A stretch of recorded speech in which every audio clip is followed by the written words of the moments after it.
दोस्तों स्वागत है आपका अपने YouTube चैनल वाई के स्टडी सेंटर 2.0 में। हमने अपनी पिछली क्लास के अंदर पढ़ा था बायोलॉजी का सामान्य अध्ययन और उसकी कुछ शाखाओं के बारे में पढ़ा था। आज हम सेल बायोलॉजी स्टार्ट करेंगे दोस्तों।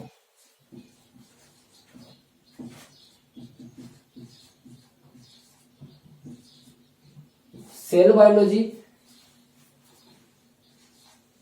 बायोलॉजी में दोस्तों सबसे पहले अपन सेल से ही शुरू करेंगे। सेल दोस्तों इसका अंग्रेजी नाम है, इसको हिंदी में कोशिका कहते हैं। कोशिका के बारे में आज हम पढ़ेंगे। कोशिका का वैज्ञानिक नाम दोस्तों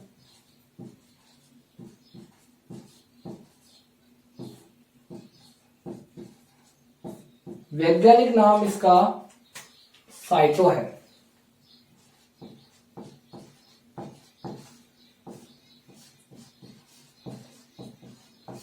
यानी दोस्तों कोशिका का वैज्ञानिक नाम साइटो है। यानी कोशिका का अध्ययन क्या कहलाता है? साइटोलॉजी। पहला पॉइंट अपना यही हुआ कि कोशिका का अध्ययन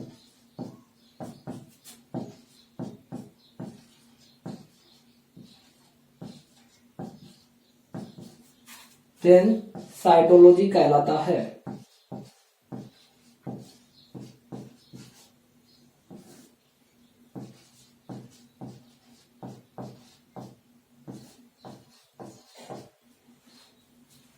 दोस्तों मानव शरीर का निर्माण कोशिका से शुरू होता है। यानी आपने जिस प्रकार देखा होगा कि हम अपने जिस मकान का निर्माण शुरू करते हैं सबसे पहले पत्थर और ईंट की व्यवस्था करते हैं। यानी पत्थर या ईंट इनकी सुव्यवस्था किसका निर्माण करती है? दीवार का। और दीवार सुव्यवस्थित रखने से कमरे का निर्माण होता है और कमरे से मकान का निर्माण होता है। इसी प्रकार दोस्तों सबसे पहले मानव शरीर का निर्माण किससे शुरू होता है? कोशिका से। सभी एक ही प्रकार का कार्य करने वाली कोशिकाएं मिलकर किसका निर्माण करती है दोस्तों? ऊतक का। और एक ही प्रकार का कार्य करने वाले और एक ही प्रकार के ऊतक मिलकर अंग का निर्माण करते हैं और एक ही प्रकार के अंग मिलकर अंग तंत्र का निर्माण करते हैं। और अंग तंत्र से मानव शरीर का निर्माण होता है। मानव शरीर का ही नहीं दोस्तों अपितु सभी जीवों का निर्माण कोशिका से ही होता है। केवल वायरस एक ऐसा जीव होता है जिसका निर्माण कोशिका से नहीं होता, बाकी सभी जीवों का निर्माण कोशिका से होता है। दोस्तों ये तो हुई कोशिका की बात। अब देखो दोस्तों कोशिका को मानव शरीर की सूक्ष्मतम इकाई भी कहते हैं। सूक्ष्मतम इकाई। ध्यान देना दोस्तों ये यूनिट ऑफ ह्यूमन बॉडी है, small unit of human body. ये पार्ट नहीं है, यानी अंग या भाग नहीं है।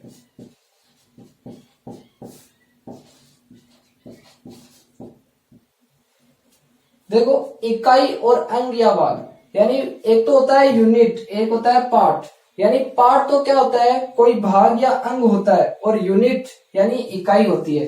यानी सूक्ष्मतम इकाई कौन सी है? कोशिका है। और क्यों है? क्योंकि इसका मानव शरीर का निर्माण है वो किससे शुरू होता है? कोशिका से शुरू होता है। इसीलिए ये क्या है? सूक्ष्मतम इकाई। इसीलिए अगर अपन कोशिका की परिभाषा देखें दोस्तों तो क्या हो जाएगी?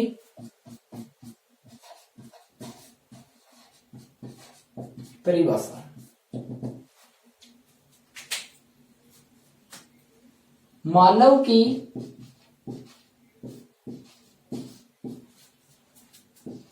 मूलभूत संरचनात्मक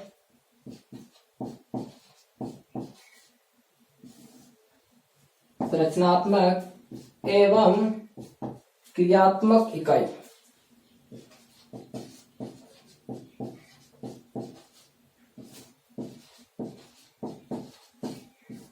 कोशिका कहलाती है।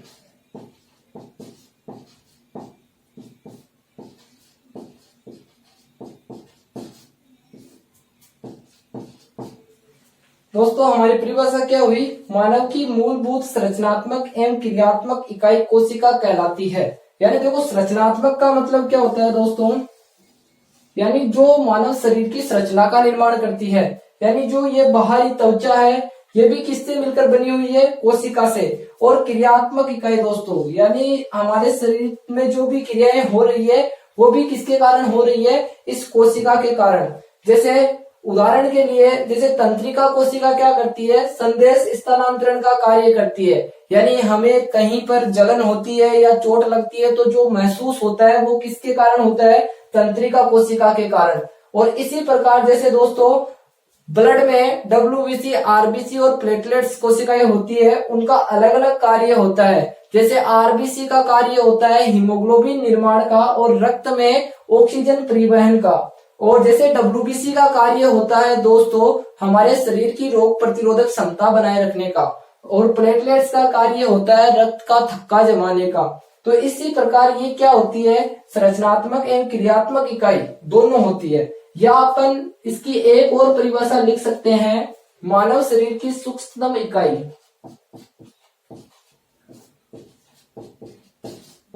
मानव शरीर की सूक्ष्मतम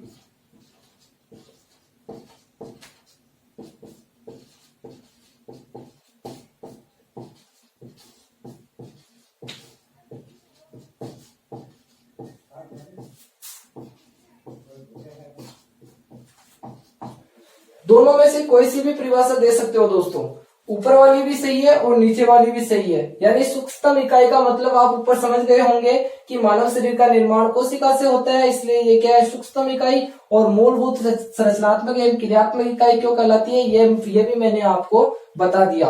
अब हम बात करेंगे कोशिका की खोज की। तो दोस्तों आप इसका स्क्रीनशॉट लेकर रख लीजिए ताकि आप अच्छे से नोट्स बना सकें।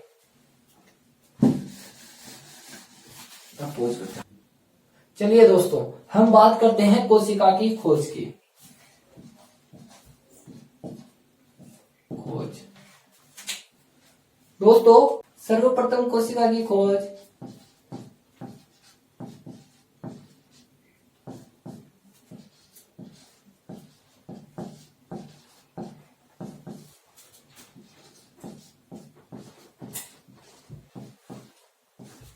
रॉबर्ट हुक ने की थी।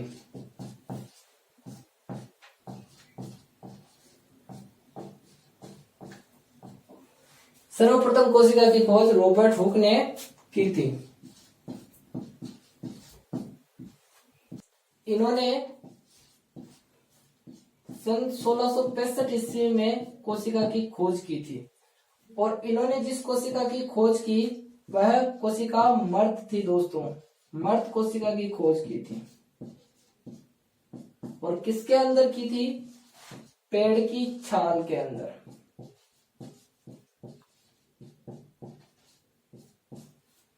या हम इसको कोर्क कोशिका भी बोल सकते हैं। यानी सर्वप्रथम कोशिका की खोज रॉबर्ट हुक ने की थी, 1665 ईस्वी में की थी। और वह जो कोशिका थी वो क्या थी, मर्द कोशिका थी और पेड़ की छाल के अंदर की थी। और उन्होंने इस कोशिका का जिक्र अपनी पुस्तक माइक्रोग्राफिया में किया।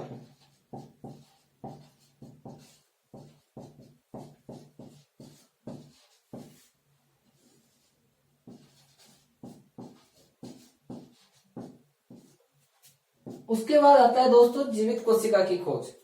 जीवित कोशिका की खोज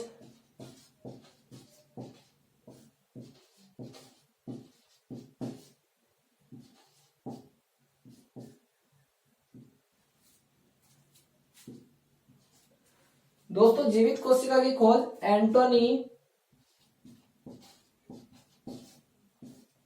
वॉन लुवेनहुक ने की थी।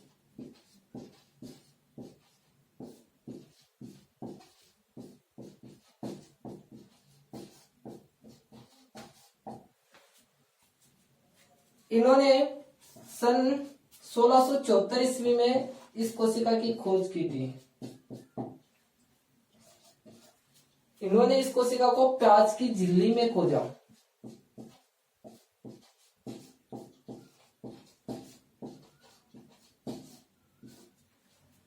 और दोस्तों इन्होंने जीवित कोशिका के साथ साथ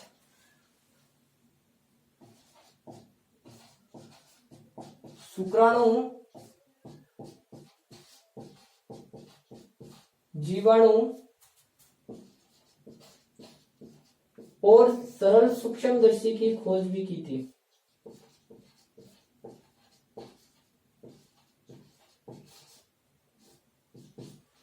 यानी एंटोनी वॉन लुवेनहुक ने क्या किया, कोशिका की खोज तो की ही थी, उसके साथ साथ उन्होंने शुक्राणु, जीवाणु और सरल सूक्ष्मदर्शी की खोज भी की थी। और हमारे भारतीय कोशिका विज्ञान के जनक आनंद कुमार शर्मा जी है, उसको भी हम लिखेंगे दोस्तों। तो दोस्तों हम उस पॉइंट को लिखते हैं, भारतीय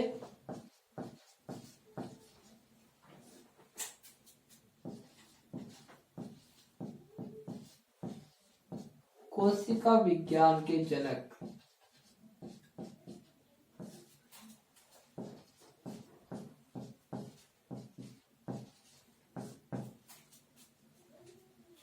दोस्तों नीचे लिख रहा हूं, आनंद कुमार शर्मा, डॉक्टर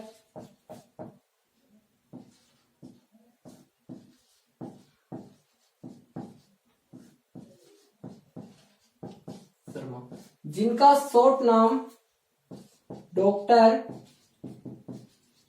ए.के. शर्मा भी है। दोस्तों एक और साइंटिस्ट थे,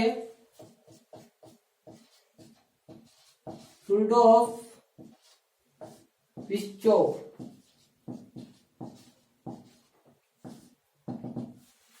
इन्होंने सर्वप्रथम यह बताया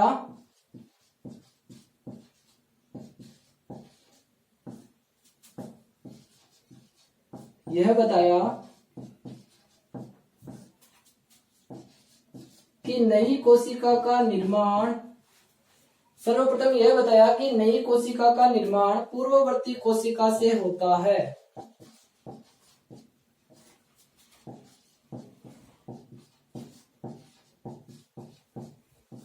सदैव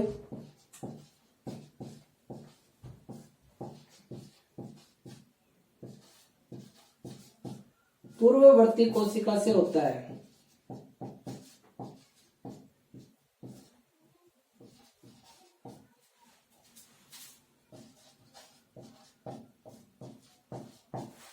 दोस्तों ये पूर्ववर्ती कोशिका क्या होती है, यानी जो कोशिका पहले से स्थित होती है। यानी रुडोल्फ विर्चोव ने यह बताया कि जो कोशिका पहले से स्थित होती है वही कोशिका क्या करती है, नई कोशिका का निर्माण करती है। जैसे हमारे शरीर पर कहीं बार चोट लग जाती है, चोट लगने के कारण कुछ कोशिकाएं मर जाती है और हमारी कोशिकाएं क्षतिग्रस्त हो जाती है, तो उसकी क्षतिपूर्ति क्या करती है, जो पूर्ववर्ती कोशिकाएं होती है, यानी जो पहले से स्थित कोशिका होती है, पहले से स्थित कोशिका क्या करती है, उस नई कोशिका का निर्माण वापस कर देती है, यानी उसकी क्षतिपूर्ति कर देती है। यह सर्वप्रथम बताया था रुडोल्फ विर्चोव ने। दोस्तों ये तो हुआ कोशिका का सामान्य परिचय, और अब हम इसके कुछ इंपॉर्टेंट पॉइंट देखेंगे, जिसमें हम लिखेंगे साथ साथ में। पहला इंपॉर्टेंट पॉइंट दोस्तों, पहला पॉइंट ये है दोस्तों, संसार की सबसे बड़ी कोशिका।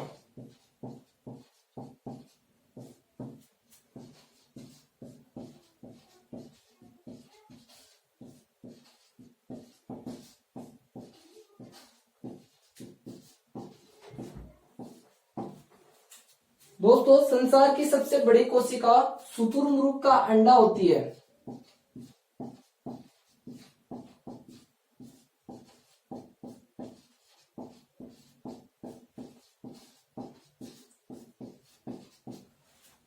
और दूसरा पॉइंट, संसार की सबसे छोटी कोशिका।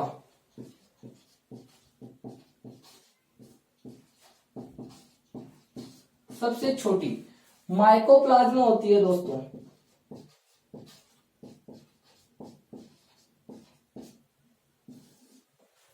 देखो दोस्तों, माइकोप्लाज्मा के बारे में अपन एक दो पॉइंट देखेंगे। जैसे माइकोप्लाज्मा क्या होता है दोस्तों, इसकी आकृति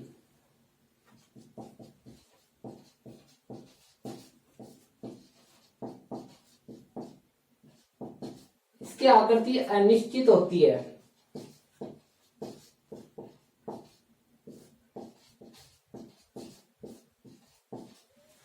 इसकी आकृति अनिश्चित होने के कारण इसे क्या कहते हैं दोस्तों, पादप जगत का जोकर भी कहते हैं। यानी इसकी आकृति अनिश्चित होती है, इसके कारण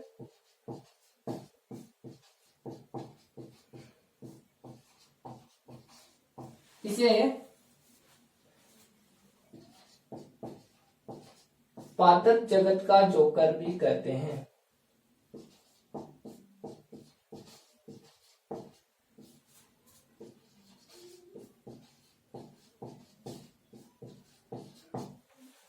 अगला पॉइंट दोस्तों, यानी हर कोशिका को जीवित रहने के लिए ऑक्सीजन की आवश्यकता होती है।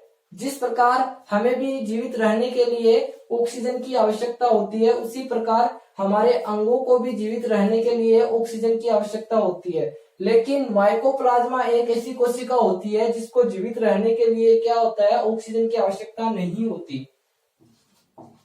अच्छा, ये एक पॉइंट भी लिखेंगे, इसे जीवित रहने के लिए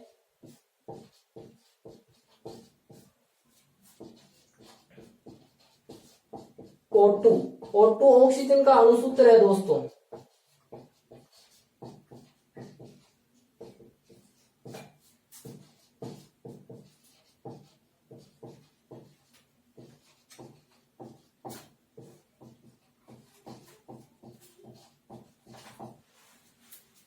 इसे जीवित रहने के लिए ऑक्सीजन की आवश्यकता नहीं होती। दोस्तों, अपन कुछ इंपोर्टेंट पॉइंट और लिखते हैं, आप इसका स्क्रीनशॉट लेकर रख सकते हैं जिससे आप अच्छे से नोट्स बना सकें। दोस्तों, अगला पॉइंट, पहले अपने देखा था संसार की सबसे बड़ी और सबसे छोटी कोशिका। अब हम देखेंगे मानव शरीर की सबसे छोटी और सबसे बड़ी कोशिका। देखो दोस्तों, मानव शरीर की सबसे बड़ी कोशिका,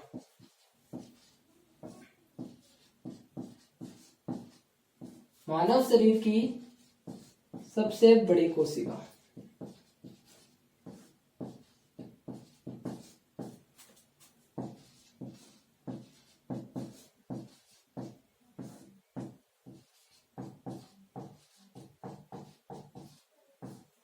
दोस्तों, मानव शरीर की सबसे बड़ी कोशिका अंडाणु होती है।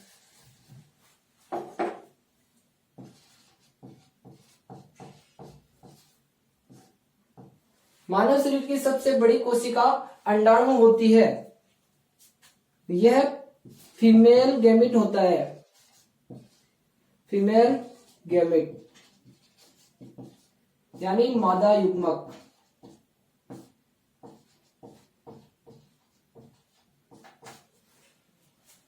और दोस्तों, अगर हम सबसे छोटी कोशिका की बात करें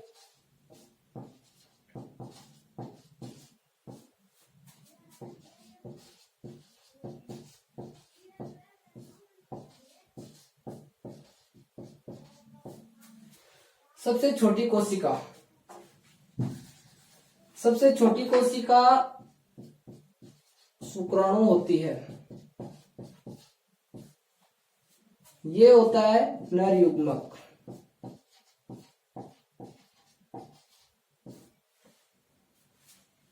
मानव शरीर की सबसे बड़ी कोशिका दोस्तों अंडाणु होती है और सबसे छोटी कोशिका शुक्राणु होती है। और अगर आपको संसार की सबसे बड़ी पूछे तो आपको शुतुरमुर्ग का अंडा बताना है, और अगर संसार की सबसे छोटी पूछे तो माइकोप्लाज्मा बताना है। और अगर आपको मानव शरीर की सबसे बड़ी कोशिका पूछे तो अंडाणु बताना है, जो क्या होता है मादा युग्मक। और सबसे छोटी कोशिका कौन सी होती है, शुक्राणु, जो नर युग्मक। और इन दोनों युग्मकों के संलयन से क्या होता है, युग्मनज का निर्माण होता है। यानी शुक्राणु और अंडाणु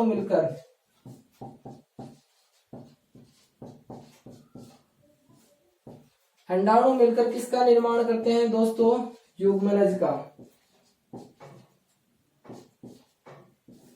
और यह क्रिया कहलाती है युग्मक जनन। और यहाँ ये होता है संलयन। संलयन यानी दोस्तों इनका मिलना। इस युग्मन से ही क्या होता है दोस्तों, मानव शरीर का निर्माण होता है। और एक और पॉइंट दोस्तों, मानव शरीर की सबसे लंबी कोशिका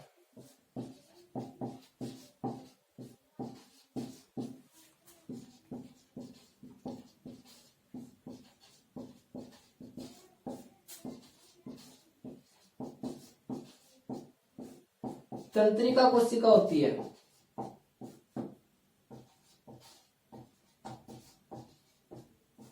जिसे न्यूरॉन भी बोलते हैं इंग्लिश में। दोस्तों इन कोशिकाओं में कोशिका विभाजन नहीं पाया जाता, जिस कारण यह क्या होती है, जन्म से लेकर मृत्यु तक अपरिवर्तित रहती है। यह जन्म से लेकर मृत्यु तक अपरिवर्तित।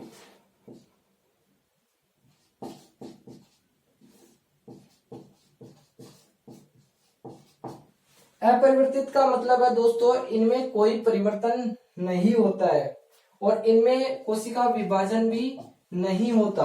कोशिका विभाजन का मतलब क्या है दोस्तों, यानी कोशिका क्या करती है, अपने समान नई कोशिका का निर्माण कर लेती है। कोशिका विभाजन का मतलब ये नहीं है दोस्तों कि कोशिका टूट रही है। कोशिका क्या कर रही है, अपने समान कोशिका का निर्माण कर रही है। यह तंत्रिका कोशिका में नहीं होता है। बाकी सब कोशिकाओं में क्या होता है, कोशिका विभाजन पाया जाता है। और मस्तिष्क में क्या होता है दोस्तों, मानव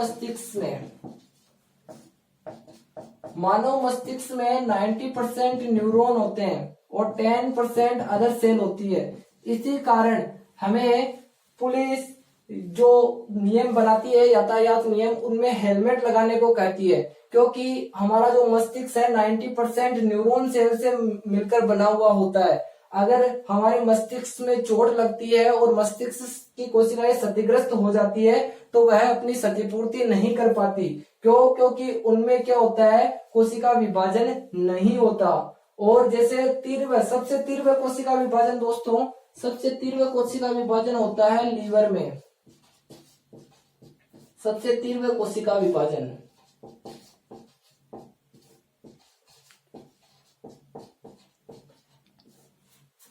यकृत, जिसे इंग्लिश में लीवर बोलते हैं। सबसे तीव्र कोशिका विभाजन यकृत में, लीवर में होता है। और सबसे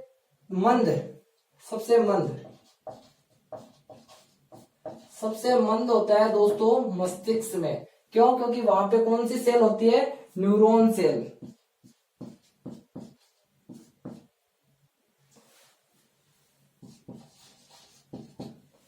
यानी आपको पूछे कि सबसे तीव्र कोशिका विभाजन, मानव में सबसे तीव्र कोशिका विभाजन कहाँ होता है, तो दोस्तों बताना है यकृत में होता है। और सबसे मंद कोशिका विभाजन कहाँ होता है, मस्तिष्क में होता है। दोस्तों आज की अपनी यह क्लास हम यहीं समाप्त करते हैं। अगर आप हमारे चैनल पर नए हैं तो हमारे चैनल को सब्सक्राइब जरूर करें और बेल आइकन को ऑल पर सेट करें, ताकि हमारी हर कक्षा का नोटिफिकेशन आपके पास सबसे पहले आए। हम अगली कक्षा में कोशिका सिद्धांत के बारे में पढ़ेंगे, तो दोस्तों कल की क्लास जरूर लेना।